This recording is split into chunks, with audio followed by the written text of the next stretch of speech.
Kalau kamu ingin tahu apa yang terjadi pada ibumu, Setelah mendapatkan surat dari anak buah Pak Arif, Arina mencoba mengingat-ingat apa yang terjadi di pagi hari sebelum Bu Farida ditemukan meninggal dunia.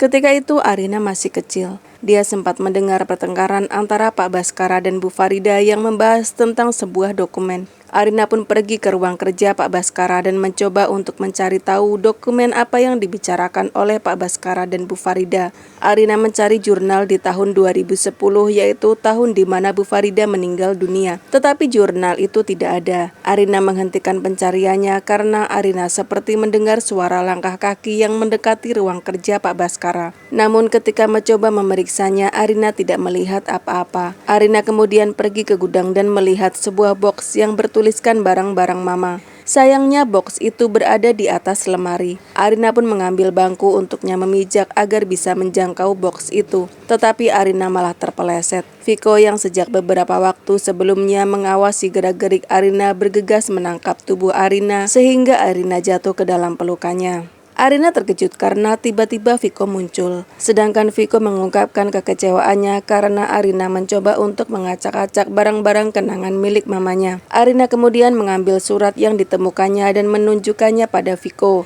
Setelah membaca surat itu, Viko malah merobeknya. Viko tidak suka Arina mencurigai papanya hanya karena selembar surat yang bahkan Arina saja tidak tahu siapa pengirimnya. Viko tahu betapa hancurnya papanya ketika mamanya meninggal dunia. Jadi tidak mungkin kematian mamanya ada hubungannya dengan papanya. Apalagi Arina sampai mencoba untuk memeriksa barang-barang milik mamanya. Viko tidak suka penyelidikan Arina tentang kematian Bu Reni membuat Arina menginjak-injak rasa sedihnya atas kehilangan terhadap mamanya. Arina bukan serta-merta menuduh Pak Baskara. Oleh karena itulah Arina tidak akan menyerah. Dia akan tetap mencari tahu tentang apa yang sebenarnya terjadi di hari meninggalnya Bu Farida dan Bu Reni. Reno dan Hana semakin yakin kematian kedua orang tua Hana ada hubungannya dengan rahasia di balik kematian Bu Farida. Setelah mengetahui cerita dari Pak Rahmat, mantan tukang kebun Pak Edi, Reno dan Hana memutuskan untuk memberitahukannya kepada Arina. Reno pun meminta Arina untuk datang ke kafe karena Reno dan Hana memiliki sebuah informasi tentang apa yang sebenarnya terjadi sebelum Bu Farida dan Bu Reni meninggal dunia.